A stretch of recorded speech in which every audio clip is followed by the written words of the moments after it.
How are you? I'm well, thank you. Yes, definitely some anti-Mubarak protesters here. They just shut off the streets, the highway street that's right beside me here a few moments ago, and then the police brought them back in. You can't really see it, but there is police tanks here, so that way that the protesters can't make their way inside the Egyptian embassy, obviously out of some type of fear that they might enter or maybe break some things. Now, they're chanting a lot of slogans saying that the Egyptian people should talk to Mubarak in the Israeli language, in Hebrew, because obviously he's not understanding Arabic when they tell them to get down. We've been seeing a lot of posters placing Hosni Mubarak with Israeli official Ehud Olmert and accusing him of corruption. And obviously these people are very, very upset about the 30-year treaty that Egypt has faced with Israel for a long time. Now, I have one of the protesters here with us. She's actually Lebanese, and she's from the Lebanese American University. And I'm going to ask her a few questions.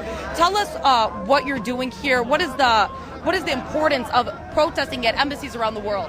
Actually, I don't understand why people are staying in their houses. I mean, it's not only that we have to be here, we want to be here. We don't understand why. What is he waiting for? He should leave. I mean, the people have woke up and they want him to go.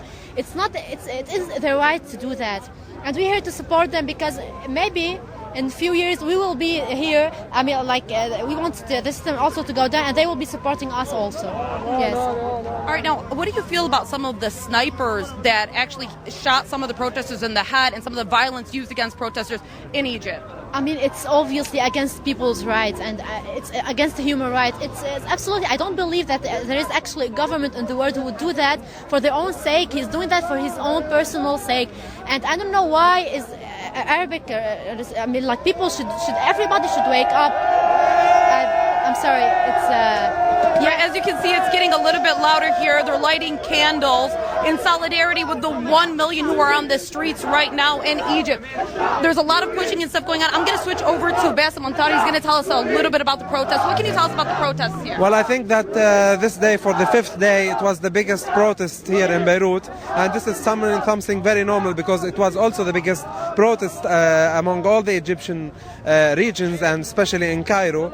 People here are shouting slogans, the same slogans that the people in Egypt are shouting. They want Mubarak to step down, they want the whole regime to step down, and they want a new elected government that represents the people. All right. Does this have a lot to do with the economy and stuff, or does it have a lot to do with the dictatorship and the authoritarian rule that he imposed on people over there? Well, it's a mixture of a lot of issues, but the people here, especially the Egyptian community living in Lebanon, they are living in a very humiliating human conditions.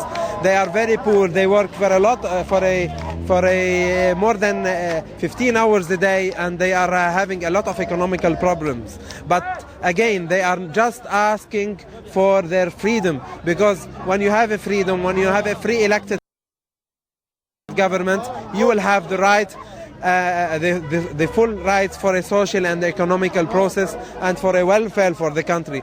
The economical progress of a country is totally related with a political reform, and this is what the people here are saying. They want a political reform, and later everything will be gonna be accomplished. All right. Now, how do you think that this makes Israel feel right now? We've heard some of the protesters as well saying Gazans should be happy. Do you think Israel, they're holding a lot of meetings with ambassadors? They said that they're watching the situation very carefully. What do you think?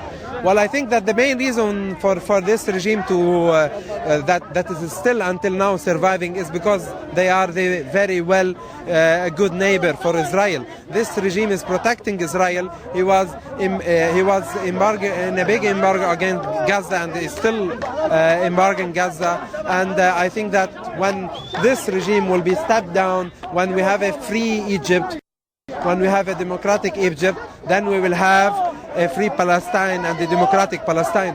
It is useless to say that we are struggling for the freedom of Palestine without the freedom of all the Arab world.